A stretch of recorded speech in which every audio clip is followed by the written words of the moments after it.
तो कुछ कानून है जो जनरल है, कुछ कानून जो अलग अलग क्षेत्र में काम कर, ऐसे वाले ऐसा बहुत सारे कानून हैं हमारा देश में। तो ये अभी खास करके ये जो कानून है उसमें जो भी सुविधा आज के दिन में कानूनी तौर पर मजदूर को मिलता है तो वो लड़कर ही मजदूर पाएंगे। तो मेन हमको जो समझना है आज का दिन में, मतलब आप 8 घंटे का काम के बारे में सुना होगा, 8 घंटे का काम के बारे में।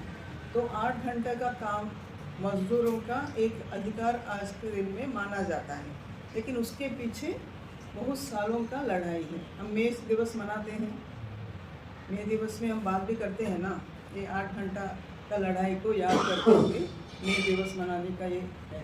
तो मजदूर को 8 घंटा काम करना है, उसको ये करते हुए भी एक मतलब वो काम करने का जो एक्ट है उसमें ये भी उसमें शामिल है, तो वो अधिकार के लिए।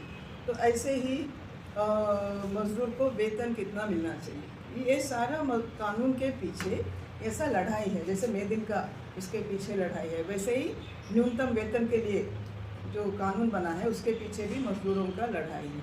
वैसे ही महिला और पुरुष को समान वेतन देने के लिए उसके लिए भी लड़ाई। तो ये सारा बहुत संघर्ष करके मजदूरों को ये कानून बनाया हुआ है। फैक्ट्रीज का जो फैक्ट्रीज में काम करते हैं उनका स्थिति, वो कानून किसको अप्लाई होगा, फैक्ट्री का मतलब क्या है, मजदूर का मतलब क्या है, ये सारा वो कानून में लिखा हुआ है। मतलब अगर अप्लाई करना है अगर कानून में, वो कानून में क्या होता है, फैक्ट्रीज एक्ट है, उसके तहत कुछ रेगुलेशंस है, कुछ सुविधा है, ये सब कुछ मिलता है। लेकिन उसमें फैक्ट्री क्या होता है, किसको फैक्ट्री बोलते हैं, और कितना मजदूर उसमें काम करना चाहिए जिस ताकि ये सुविधा उसको मिलेगा, मतलब लागू होगा ये कानून, ऐसा उसमें सब कुछ लिखा हुआ है जो भी। तो हमारा ये नहीं मानना है कि आज का दिन में जो कानून है वो सारा बहुत ही मजदूर के लिए फ़ायदाजनक है, मजदूर जो चाहते हैं वो सारा इन कानून तौर पर उनको मिलेगा, ऐसा कुछ नहीं है। लड़के कानून बना है, मजदूर का संघर्ष के वजह से कानून बना है, लेकिन उस कानून में भी कुछ कमियां हैं। वो सारा मजदूरों का पूरा जो मांग होता है वो एड्रेस करता है, ऐसी बात नहीं है। तो हमारा जो समाज है ये कैसा समाज है, इसके बारे में तो आपको पता होगा। क्या समाज है, पूंजीवाद समाज। तो पूंजीवाद समाज में जो मजदूर का मतलब है जो जो जो आदमी या औरत किसी के लिए काम करते हैं, अपना श्रम को बेचकर, श्रम करने का जो क्षमता है उसको बेचते हुए वो किसी के पास काम करते हैं, एक मालिक के पास काम करते हैं, मालिक के लिए काम करते हैं, और मालिक इन काम के लिए उनको कुछ पैसा देता है, जो आप सैलरी बोलो या वेतन बोलो या कुछ भी उसके इसमें ये देते हैं। तो ये पूंजीवादी समाज में मालिक और मजदूर होते हैं, और मालिक और मजदूर के बीच में टकराव होता है नहीं। मालिक मुनाफा के लिए वो उद्योग चलाता है, और मजदूर अपना ज़िंदगी जीने के लिए वो काम करके श्रम को बेच के वो पैसा कमाता है। तो मजदूर हमेशा चाहता है कि वो उसका वेतन में बढ़ोतरी हो, उसको और कुछ सुविधा मिले, काम करने का घंटा कम हो, वो चाहता है ना। और मालिक क्या चाहता है, मालिक जितना कम पैसा देकर जितना ज़्यादा काम करवा सकता है उसके लिए वो सोचता है। तो ये दोनों के बीच में जो टकराव होता है उसको रेगुलेट करने के लिए दोनों मतलब संघर्ष होता है। उस संघर्ष में पहले तो ये सारा नहीं था, पूरा 12 घंटा 14 घंटा 20 घंटा भी काम करवाते थे, न्यूनतम वेतन का कॉन्सेप्ट कुछ नहीं था, बहुत कम वेतन मिलता था, कोई सुविधा का ये नहीं था, छुट्टी का ये नहीं था, ऐसा कुछ नहीं था। लेकिन इसके लिए मजदूर अपना काम को थोड़ा आसान, थोड़ा सा ये करने के लिए, राहत के लिए वो लड़ने के बाद सरकार जो होता है, सरकार को ये कानून बनाना पड़ा। तो ये कानून बना है, लेकिन इस कानून को भी बदलने के लिए मजदूरों के ओर से वो और भी थोड़ा सुविधा के लिए वो संघर्ष करते हैं, और मालिक के वो भी क्या करते हैं, इसको कैसा नहीं लागू करेंगे और अपना शोषण को कायम रखने के लिए, ज़्यादा करने के लिए वो भी ये करते हैं। तो दोनों सरकार का ऊपर दबाव डालते हैं। तो सरकार जिसके प्रति काम करते हैं, जिसके लिए काम करते हैं, वो ज़्यादा, जिसका मतलब ये जो कॉन्ट्रडिक्शन होता है, वो जितना ज़्यादा, मजदूरों का दबाव ज़्यादा होने से थोड़ा बहुत मजदूरों के लिए कुछ कानून बनता है। और जब मालिक का दबाव ज़्यादा होता है और सरकार भी मालिक के लिए काम करने वाला ऐसा सरकार भी बनता है, रहता है, तब मालिक के लिए ये कानून बदल भी ये करते हैं। तो ये कानून बना है, लेकिन वो कानून लागू करने में और कानून बदलने के लिए भी कोशिश भी लगातार पूंजीवादी समाज में होता है। तो हमारा देश में भी आज़ादी के बाद भी ऐसे ही हुआ है, लेकिन खास करके 1991 से लेकर, जब से हम बोलते हैं ना नया उदारीकरण का नीति शुरू हुआ है, तब ये नीति ज़्यादा मालिकों का फ़ायदा के लिए ये बना है। तो उनके लिए ये श्रम कानून को बदलने का कोशिश भी हमारा देश में चल रहा है। 1991 से वो और भी ज़्यादा, पहले भी नहीं था, ऐसा कुछ नहीं, लेकिन 91 के बाद ये और भी तेज हो गया है। ये श्रम कानून को बदल के मालिकों का फ़ायदा के लिए ये बदलना हम भी चाहते हैं। श्रम कानून को बदलना हम भी चाहते हैं। हम कैसा चाहते हैं कि मजदूर को और भी ज़्यादा फ़ायदा मिलना चाहिए और इसमें जो कमियां हैं वो सारा दूर करना चाहिए। तो ये हम चाहते हैं। लेकिन जब मालिकों का इन्फ्लुएंस सरकार का ऊपर बढ़ा है और सरकार ज़्यादा मालिकों के लिए काम करना शुरू किया है, तो वो ये श्रम कानून बदलने का जो प्रक्रिया है वो भी और तेज हुआ। और ये जो लेबर कोड का जो है वो अभी कब लागू हुआ, कब लागू नहीं, कब उसका कानून हुआ है? 1944 में हुआ था। लेबर कोड तो अभी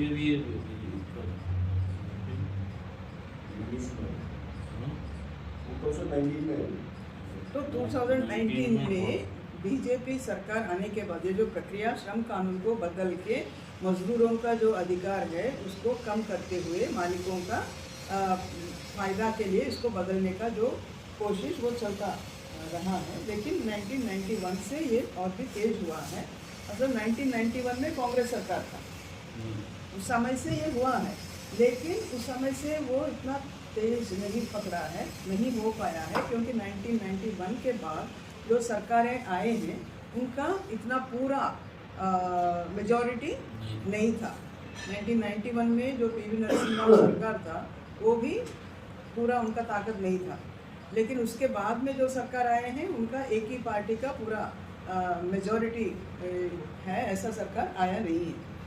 2014 में बीजेपी पहली बार जब सत्ता में आया है तब बीजेपी का पूरा मेजॉरिटी था। उससे पहले जो सरकार था 2004 में, 2009 में यूपीए सरकार, उनका भी कांग्रेस का पूरा मेजॉरिटी नहीं था। उससे पहले जो वाजपेयी का सरकार था उनका भी बीजेपी का पूरा मेजॉरिटी नहीं था। तो इसीलिए दूसरा अलग अलग पार्टियों का मदद का ऊपर वो सरकार डिपेंडेंट था। तो इसीलिए अपोजिशन भी ये था, इसलिए वो नहीं हो पाया। लेकिन बीजेपी पूरा सत्ता में आने के बाद वो लेबर ये श्रम कानून को बदलने का प्रक्रिया तेज किया और 2019 में जब दोबारा सत्ता में आया और भी ज़्यादा मेजॉरिटी के साथ, सीट्स के साथ, तब वो उन्होंने बोला कि 100 दिन के अंदर हमारा प्रायोरिटी ये श्रम कानून को बदलना, ये हमारा प्राथमिकता है। तो उसमें 19 श्रम कानून जो है उसको 4 लेबर कोड के अंदर वो ये किया है, मर्ज किया है। तो उसमें कैसा कैसा कानून है, तो ये 4 कोड क्या है, 4 कोड क्या है? इंडस्ट्रियल रिलेशन में एक कोड है, सिक्योरिटी, सोशल सिक्योरिटी में एक है और ऑक्यूपेशनल हेल्थ में एक है और वेजेस पे। तो कोड ऑन वेजेस एक है, एक जो नाम दिया है कि वेतन, वेजेस का मतलब वेतन, तो वेतन का कोड। और दूसरा है इंडस्ट्रियल रिलेशंस, औद्योगिक संबंध। तो मालिक और मजदूरों के बीच में वो संबंध के बारे में, कैसा संबंध है उसके बारे में एक। तीसरा सोशल सिक्योरिटी, सामाजिक सुरक्षा, तो उसके लिए एक कोड। और चौथा है occupational health safety and working condition, मतलब काम करने का टाइम पे आपका स्वास्थ्य का ऊपर जो अलग अलग काम करते हैं उसका जो असर स्वास्थ्य का ऊपर भी होता है, तो उसका स्वास्थ्य का ऊपर असर क्या है, वहाँ सुरक्षा का स्थिति क्या है, और काम करने का जो ये है परिस्थिति है, कंडीशंस है, उसके बारे में ये सारा उसको रेगुलेट करने के लिए ये कोड है। तो ऐसा तो इसका उन्होंने मतलब सरकार का क्या कहना है कि हमारा देश में इतना बहुत सारा कोड्स है, कानून है, वो तो ये कानून तो उसको इतना सारा कानून है, तो कोई भी अगर एक उद्योग या कुछ निवेश ये करके उद्योग शुरू करेंगे, कुछ फैक्ट्री करेंगे लगाएंगे या कुछ ये करेंगे, तो उनके लिए मालिक लोग मतलब पूंजीपति लोग तो वो बोलते हैं कि आपका देश में बहुत सारा कानून है, ये सारा कानून पालन करना संभव नहीं है, तो हम लगाना नहीं चाहते हैं, तो इसीलिए वो निवेश नहीं आता है, और जब निवेश नहीं आएगा तो एम्प्लॉयमेंट नहीं होगा, रोज़गार नहीं मिलेगा। जब निवेश होगा तो रोज़गार मिलेगा, फैक्ट्री कहीं होगा तो उत्पादन होगा तो वहाँ रोज़गार मिलेगा, और फैक्ट्री के साथ और भी अलग अलग काम भी होगा तो अलग अलग लोगों को भी काम मिलेगा। तो इसीलिए रोज़गार बढ़ाने के लिए निवेश चाहिए, और निवेश इसलिए नहीं आ रहा है क्योंकि हमारा देश में इतना सारा कानून है, ये सारा पालन करना पड़ता है, तो लोग नहीं आ रहे। तो इसको सरल करके ये कानून उसको समझना लागू करना बहुत कठिन है, तो उसको सरल करके ये करने के लिए हम ऐसा कर रहे हैं, ऐसा वो उनका कहना है। तो इसमें ये जो चारों कानून हैं, तो सरकार अभी क्या दावा कर रहे हैं और एक्चुअली इसका मतलब क्या है। आज हम ऐसा क्लॉज बाय क्लॉज लेके कि पहले जो कानून था उसमें क्या मजदूर को क्या मिल रहा था और अभी क्या क्लॉज बदला है और उसका असर क्या होगा, ऐसा अभी हम डिस्कस नहीं करेंगे। वो सारा तो हमने किया है कई बार, जो वर्किंग क्लास में C2 मजदूर में हमने लिखा भी है। जब 2019 के बाद सरकार ये निर्णय लिया और उसने एक कुछ ड्राफ्ट निकाला है, ड्राफ्ट का क्या बोलते हैं, मसौदा, तो मसौदा उन्होंने बाहर किया है कि हम ये सब कुछ करना चाहते हैं। तो उस समय हम CRTU के तरफ से भी हमने लिखा है, तो उसका असर मजदूर का ऊपर क्या होगा, ये कैसा उनके लिए नुकसान होगा, ये सब उनका हक को कैसा करेंगे, ये सब कुछ हमने लिखा है, और सभी ट्रेड यूनियन मिलकर भी लिखा है। फिर उसको लेकर सरकार और कुछ दिन के बाद कुछ और निकाला है। ऐसा ये जो प्रक्रिया चलते चलते 2019 में जब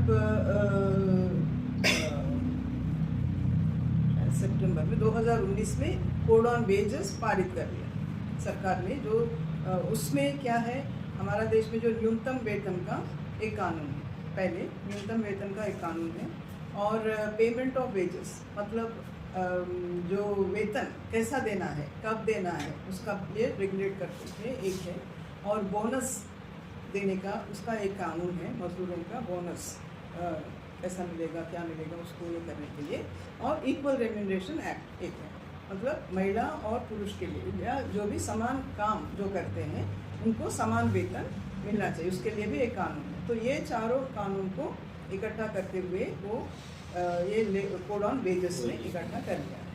तो जब कोड ऑन वेजेस लागू होगा फिर ये कानून नहीं रहेंगे, वो ख़त्म हो जाएंगे।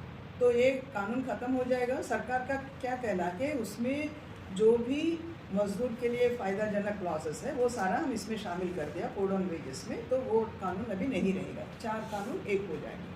तो वैसे ही हमारा फैक्ट्रीज एक्ट है, इंडस्ट्रियल डिस्प्यूट्स एक्ट है, ऐसा कुछ कानून है, तो उसको स्टैंडिंग ऑर्डर्स एक्ट है। तो ये सारा इकट्ठा करते हुए इंडस्ट्रियल रिलेशंस कोड बनाया है। सोशल सिक्योरिटी जो कोड है उसमें बहुत सारा, जो बीड़ी मजदूर के लिए एक कानून है, खदान मजदूर के लिए जो इस्पात खदान में काम करते हैं उनके लिए एक कानून है, जो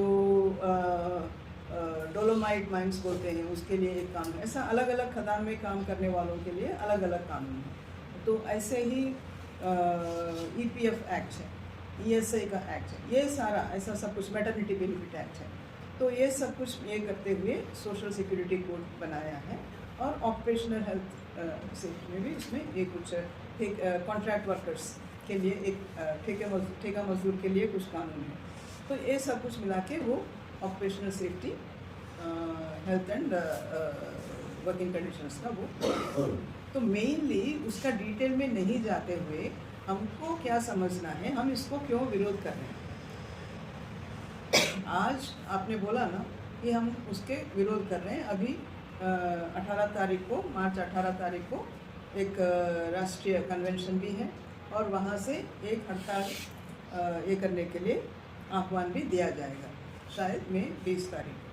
तो ये क्यों, सिर्फ CITU नहीं, लेकिन ये जो मंच बना है केंद्रीय ट्रेड यूनियन का, उसमें AITUC भी है, इंटक भी है, HMS भी है, और भी अलग अलग 10 केंद्रीय ट्रेड यूनियंस हैं, राष्ट्रव्यापी ना क्या बोलते हैं, central trade unions, 10 trade unions हैं। और इसके साथ जो औद्योगिक फेडरेशन है, महासंघ है, बैंक में काम करने वालों का, इंश्योरेंस में काम करने वालों का, राज्य सरकारों के में जो राज्य सरकार कर्मचारी है, केंद्र सरकार के कर्मचारी है, BSNL एम्प्लॉयज़ यूनियन, BSNL में काम करने वालों का संगठन है, वो संगठन भी इसमें शामिल है। मतलब पूरा देश में कुछ यूनियन को छोड़ के, जो BMS सरकार के साथ है, तो BMS को छोड़ के और BMS के साथ और छोटा छोटा यूनियंस कुछ है, उनको छोड़ के बाकी 90% से ज़्यादा जो संगठित मजदूर हैं, उनका जो प्रतिनिधि है, वो सारा ट्रेड यूनियन इसका विरोध कर रहे हैं। तो हम क्यों विरोध कर रहे हैं, ये हमको समझना चाहिए। सरकार क्या बोल रहे हैं कि ये सरल हो जाएंगे, और उनका जो एडवर्टाइजमेंट्स उसमें वो क्या बोलते हैं कि ये पूरा सभी को लागू होगा। आज हमारा देश में सभी मजदूरों के लिए ये श्रम कानून लागू नहीं है। असंगठित क्षेत्र में बहुत सारा मजदूर है जिनका कोई भी कानून अप्लाई नहीं करता है। तो सरकार का कहना है कि हमारा देश में सभी मजदूर को ये कोड के तहत उनको सुविधा मिलेगा, और ये सरल भी हो जाएगा। तो ये वास्तव में क्या है, ये हमको अगर हम देखेंगे, इसमें उन्होंने जो लिखा है और मैच करके जो ये किया है, उसमें एक तो डेफिनेशंस बोलते हैं, उन्होंने जो किया है उससे जो वो दावा करते हैं कि सभी मजदूरों को ये अप्लाई होगा, ऐसा नहीं होने वाला है। और आज का दिन में जो मजदूर कुछ सुविधा मिलता है, वो भी कानून से बाहर हो जाएंगे। वो वास्तविकता है। कैसा कि एक जो डेफिनेशन उन्होंने लिखा है कोड में कि मजदूर, कर्मचारी, एक कानून में ये सब कुछ होता है। जब आप कोई भी कानून पढ़ते हैं तो उसमें पहला डेफिनेशन होता है, मतलब उसका मतलब क्या है। कानून को जो लागू करने वाले कोर्ट होते हैं, और उसमें दोनों तरफ से जो झगड़ा करते हैं, दोनों तरफ से वकील होते हैं।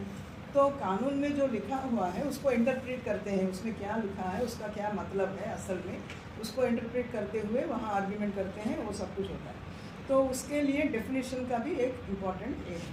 तो उसमें मजदूर का डेफिनेशन है, कर्मचारी का डेफिनेशन होता है, मालिक का डेफिनेशन, एम्प्लॉयर का डेफिनेशन होता है, काम करने का जगह का डेफिनेशन होता है, ऐसा अलग अलग डेफिनेशन होता है।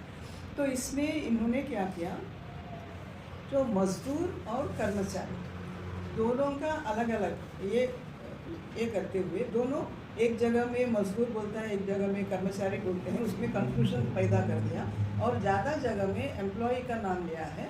तो इसमें क्या है, इंटरप्रेट करने के टाइम में तो मजदूर को वो डेफिनेशन के अंदर, दायरे के अंदर नहीं आएगा, तो वहाँ जाकर बोल सकते हैं कि इसका तो ये अधिकार नहीं है। तो वो एक है।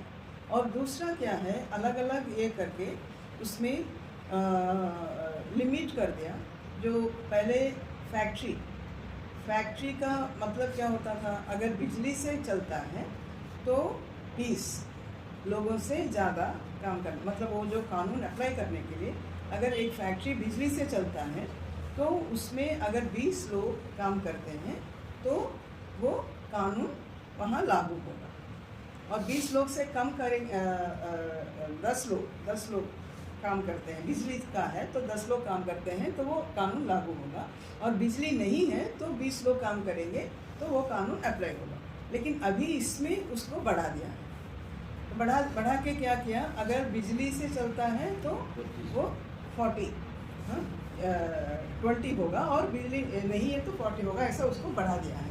तो उससे क्या होगा, आज का दिन में बिजली से चलने वाले इसमें बहुत कम मजदूर होने से भी करोड़ों रुपया का मुनाफा कम कर, जो टेक्निक आज उपलब्ध है और साइंस टेक्निक का एडवांसमेंट से, तो वो टेक्निक में इतना लोगों का काम करने का ज़रूरत नहीं है, लेकिन मालिक करोड़ों रुपया उसका मुनाफा मिलेगा।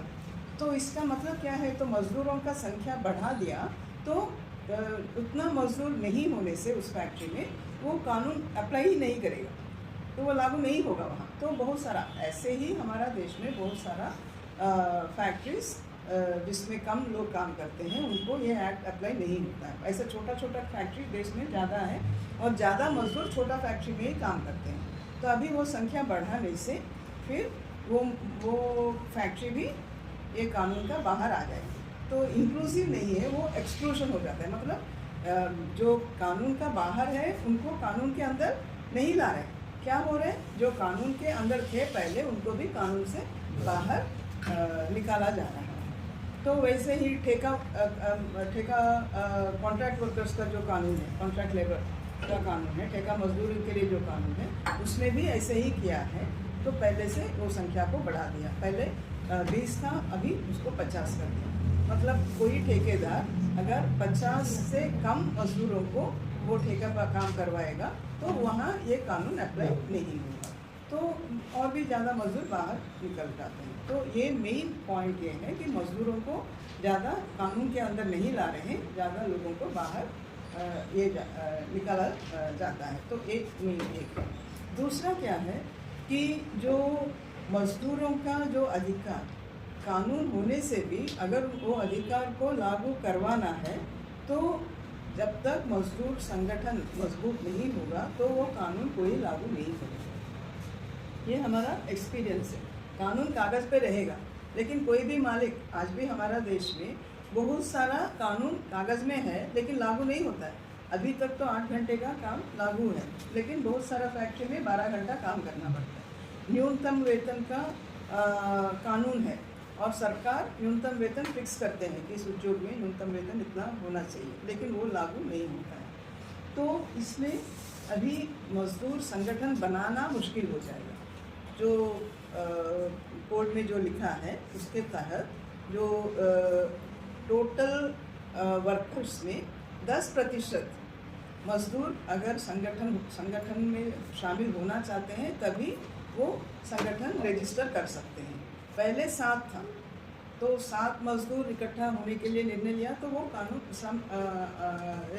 संगठन बना सकते हैं, ट्रेड यूनियन बना सकते हैं, लेकिन उसको वो चेंज कर दिया तो संगठन बनाना मुश्किल हो जाएगा। और दूसरा उसके लिए रजिस्ट्रार जो है, ट्रेड यूनियन को रजिस्टर जो अधिकारी होता है उनको कुछ अधिकार दे दिया कि वो चाहे तो ये यूनियन का रजिस्ट्रेशन कैंसिल भी कर सकता है, आर्बिट्ररी उसको अधिकार दे दिया। तो यूनियन आपका रजिस्टर्ड है, तो अगर आपका यूनियन रजिस्टर्ड है तो आप मालिकों के सामने यूनियन के तहत एक मांग पत्र दे सकते हैं। अगर नहीं माना, कुछ डिस्प्यूट है और मालिक श्रम कानून का उल्लंघन कर रहा है तो लेबर ऑफिसर के पास जाके लेबर वहाँ आप कंप्लेंट दे सकते हैं। ये सब अधिकार यूनियन होने से होता है।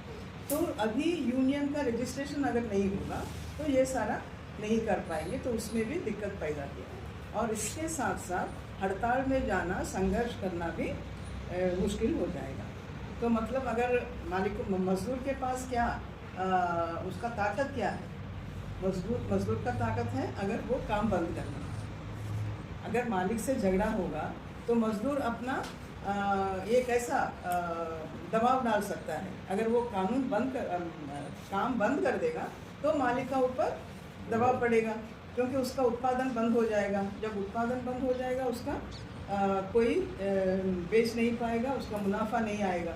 तो इसीलिए उत्पादन अगर करना है तो मजदूर को काम करना है। तो इसीलिए मजदूर का ताकत क्या है, वो अगर सभी मजदूर मिलके काम बंद कर देंगे, मतलब हड़ताल में जाएंगे, तो वो उनका हाथ में एक हथियार है। जो हड़ताल मजदूरों का हथियार है ताकि सरकार का ऊपर और मालिक का ऊपर दबाव डाल सकते हैं। अभी इस कानून से हड़ताल में जाना ऑलमोस्ट असंभव हो जाएगा। हड़ताल में नहीं जा सकते, सभी हड़ताल इलीगल, गैर कानूनी हड़ताल हो जाएगा। मतलब कानूनी तौर पर कोई भी हड़ताल में नहीं जा सकते। मतलब कानून, अगर हड़ताल में जाना है तो आपको इतना क्या है दिन का नोटिस देना पड़ेगा, ऐसा हड़ताल में नहीं जा सकते हैं। और अगर हड़ताल में जाने के टाइम में जो रूल बनाया है, पहले आपको नोटिस देना है, तो नोटिस देने के बाद वो एक कंसिलिएटरी प्रोसेस जो टाइम होता है वो शुरू हो जाता है, उस समय आप हड़ताल में नहीं जा सकते। तो इसका मतलब है, ये डिटेल्स में नहीं जाते हुए, मेनली अगर ये कोड लागू होगा तो कानूनी तौर पर हड़ताल में कोई नहीं जा सकता। और अगर गैर कानूनी हड़ताल में आप जाएंगे तो मज़दूर का ऊपर फ़ाइन होगा, मतलब 50,000 1 लाख का फ़ाइन होगा और आपको जेल में भी डाल सकते हैं। तो इसीलिए इसका मतलब क्या है, मज़दूर को संघर्ष करना ही असंभव हो जाएगा, तो मालिक को फ़ायदा होगा। तो ये एक बहुत बड़ा नुकसान है। तो और इसके साथ साथ काम करने के जगह में अलग अलग किस्म का मज़दूर को रखने का ये भी किया है। कुछ अप्रेंटिस के नाम पर, कुछ fixed term employment. Fixed term employment मतलब पहले ही आपको इतना दिन आप काम करेंगे, उसके बाद आपका काम ख़त्म हो जाएगा, ऐसा। कुछ ट्रेनी के नाम पर, ऐसा अलग अलग नाम दिया है, जिसके वजह से उनका मज़दूर का दर्जा नहीं है। और जब मज़दूर का दर्जा नहीं है तो उसको कोई भी कानून अप्लाई नहीं होगा। तो ऐसा मज़दूरों का संख्या भी बढ़ा दिया ताकि मज़दूरों का एकता नहीं हो पाएगा। एक ही जगह में अलग अलग किस्म का मज़दूर काम करेंगे तो एकता बनाना भी मुश्किल हो जाएगा। तो एक वो भी एक मेन प्रॉब्लम है। और इसके साथ साथ काम करने का घंटा बढ़ा सकते हैं। मतलब पहले जो था 8 घंटे का, अभी 8 घंटा 6 दिन। तो रखा तो ऐसा है कि एक हफ्ते में आप 48 घंटा काम करें, लेकिन 12 घंटा भी आप कर सकते हैं। 4 दिन में 12 घंटा काम अगर मालिक करवाना चाहते हैं तो ऐसा भी हो सकता है। लेकिन उसका वजह से मज़दूर का जो स्वास्थ्य है उसका ऊपर क्या असर पड़ेगा, ये सब कुछ है।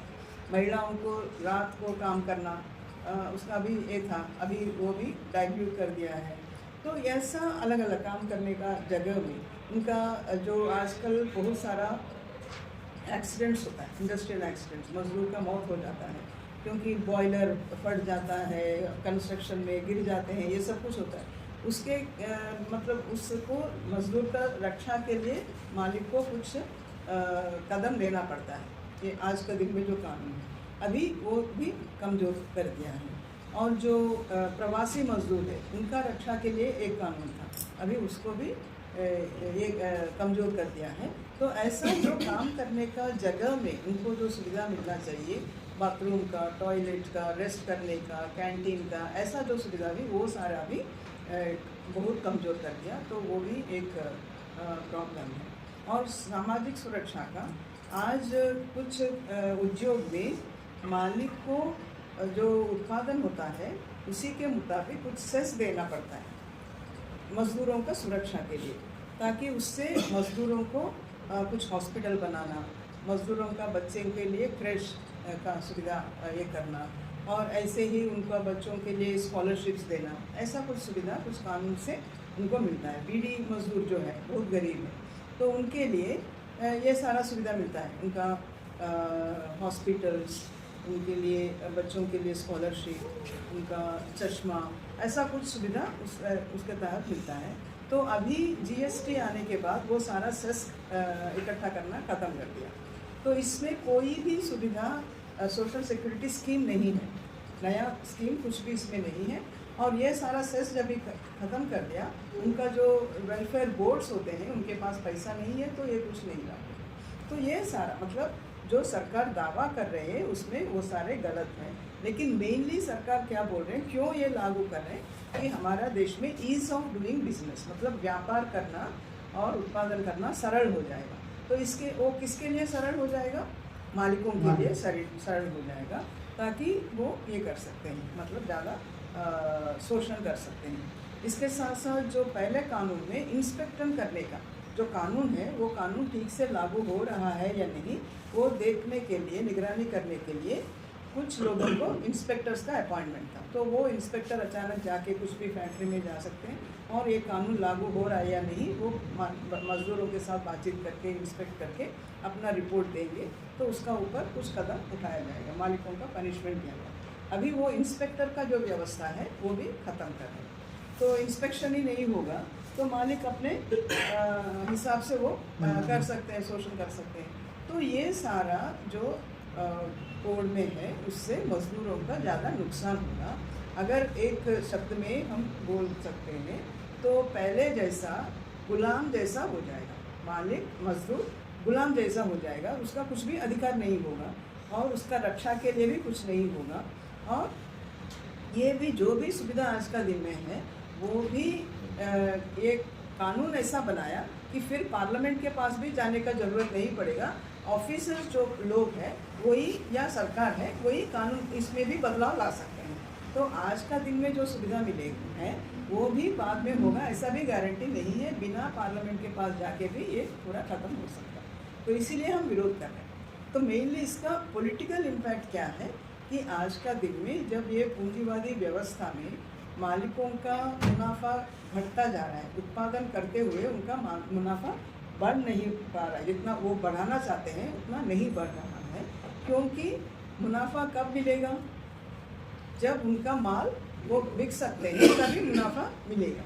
लेकिन आज लोगों के पास में खरीदने का क्षमता नहीं है, आज वेतन में बढ़ोतरी नहीं हो रहा है। पिछले 15 साल में अगर हम देखेंगे मजदूरों का खरीदने का क्षमता में बढ़ोतरी नहीं हुआ है और बहुत सारा उद्योग में वो घट भी रहा है, लेकिन मालिकों का जो मुनाफा जो अमीरों का जो वेल्थ है वो बढ़ रहा है।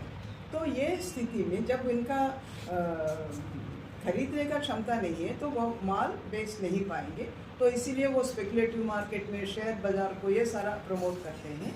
तो इसीलिए इस स्थिति में उनका फ़ायदा के लिए शोषण को और भी बढ़ाने के लिए ये कानून मतलब कोड में चेंज किया गया है। मतलब लेबर कानून जो श्रम कानून था 29 श्रम कानून, उनको 4 लेबर कोड में बदला गया है। मेन उनका मकसद है कि मालिकों का, हमारा देश का और विदेश का, अभी क्या कर रहे हैं कि जो मजदूर मालिक श्रम का या कोई भी कानून का उल्लंघन करते हैं उनका ऊपर पनिशमेंट, और वो पनिशमेंट जेल में भी उनको भेजा जा सकता है। लेकिन अभी सरकार ने क्या किया, 180 क्लॉजेस ऐसा बदल दिया कि उसमें अगर मालिक श्रम कानून का उल्लंघन करेगा फिर भी उनको जेल में नहीं भेजा जाएगा, उनको सिर्फ फाइन मिलेगा, मतलब कुछ पैसा अगर वो दे देंगे तो उसको माफ़ हो जाएगा। तो वो तो उनके लिए बहुत आसान है, क्योंकि उनका जिस तरीके से शोषण करके वो पैसा ये कर सकते हैं तो कुछ पैसा उसमें फाइन दे देंगे, जेल में जाना नहीं पड़ेगा। लेकिन उसी समय अगर मजदूरों का संगठन अपना मांगों के लिए, अपना अधिकार को रक्षा के लिए कुछ रिप्रेजेंटेशन भी देगा, उनका ऊपर क्रिमिनलाइज कर रहे हैं, जो हम बोलते हैं डीक्रिमिनलाइजेशन, कुछ क्लॉजेस को किया है। और मजदूरों का अधिकार के लिए अगर ट्रेड यूनियन कार्रवाई करेंगे उसको क्रिमिनलाइज किया जाता है। मतलब आज हमारा उत्तर प्रदेश में जैसा हुआ है, हमारा यूनियन का काम करने का जो घंटा है वो बहुत ज़्यादा है, तो उसके लिए एक कंप्लेंट यूनियन के तरफ से लेबर अधिकारी को दिया है। तो लेबर अधिकारी उल्टा इनका ऊपर कुछ कंप्लेंट देके ये ब्लैकमेल कर रहे हैं करके उनका ऊपर कंप्लेंट दिया, तो फिर उनको जेल में भेज दिया।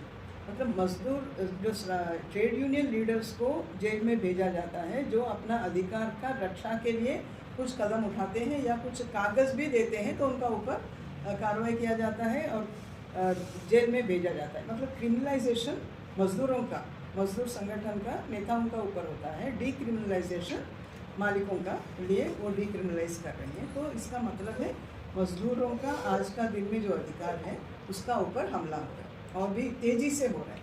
और लेबर कोड अभी तक लागू नहीं हुआ, नहीं होने से भी ये सारा चल रहा है।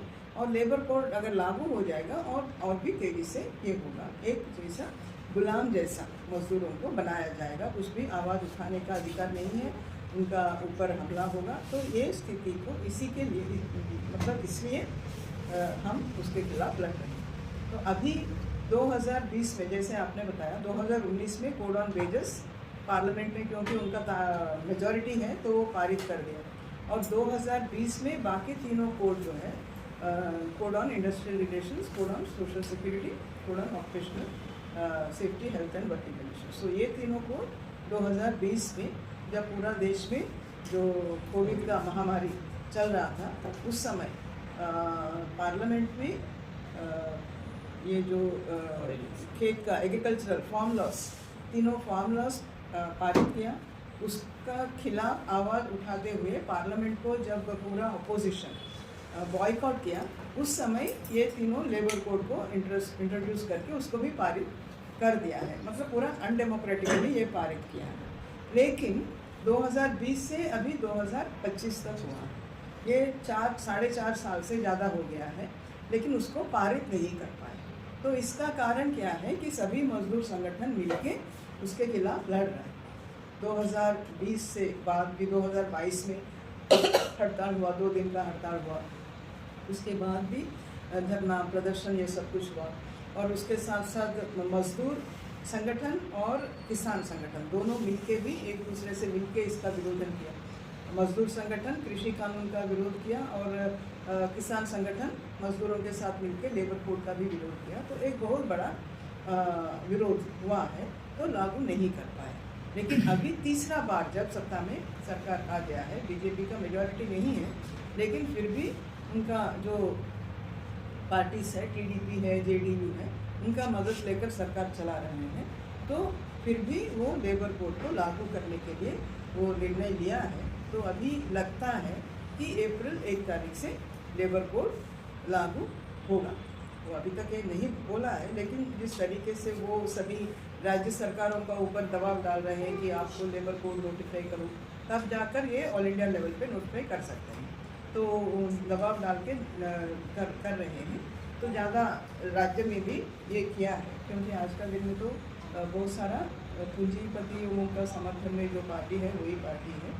तो राज्य में हुआ है, तो अभी अप्रैल 1 तारीख से वो लागू करने का कोशिश कर रहे हैं। तो इसीलिए मजदूर संगठन सारा इकट्ठा होकर निर्णय लिए हैं कि जब वो नोटिफाई करेंगे, अगर अप्रैल 1 तारीख से नोटिफाई होगा, तो उसी दिन तुरंत सभी मजदूर संगठन मिलके धरना प्रदर्शन करेंगे और उसका विरोध करेंगे, और तैयारी करके हड़ताल में जाने के लिए तैयारी भी करना पड़ता है, नोटिस देना पड़ता है, ये सब कुछ। तो ये नोटिस देके तैयारी करके मई 20 तारीख को हड़ताल में जाएंगे। तो ये पूरा सभी उद्योग में हड़ताल होगा। ऑलरेडी अलग अलग उद्योगों का वो तैयारी चल रहा है, उन्होंने तय भी किया है अपना इसमें यूनियन में कि हम भी हड़ताल में जाएंगे।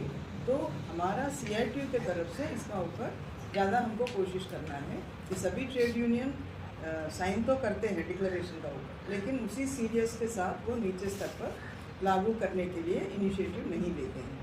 कभी कभी ऊपर साइन करते हैं, नीचे उनका मजदूर हड़ताल में नहीं जाता। लेकिन आज अभी इस हड़ताल अगर पूरा सफल नहीं होगा, तो आने वाले दिनों में मजदूरों का ऊपर और भी हमला पड़ेगा। और दूसरा ये भी है, हड़ताल तो हमको करना है, और मजदूर को ज़्यादा मोबिलाइज करके एक मजबूत हड़ताल करने का कोशिश करेंगे। लेकिन पार्लियामेंट में सरकार के पास ये ताकत है, उनका पास मेजॉरिटी है, मतलब बाकी उनका समर्थन करने वाला पार्टी के साथ उनका पास मेजॉरिटी है, तो वो नोटिफिकेशन लागू भी होगा। तो लागू होने के बाद भी ये संघर्ष चलेगा। अलग अलग उद्योग में कहीं भी ये लागू करने का कोशिश करेंगे, वहाँ मजदूर हड़ताल में जाने का भी कोशिश करना चाहिए।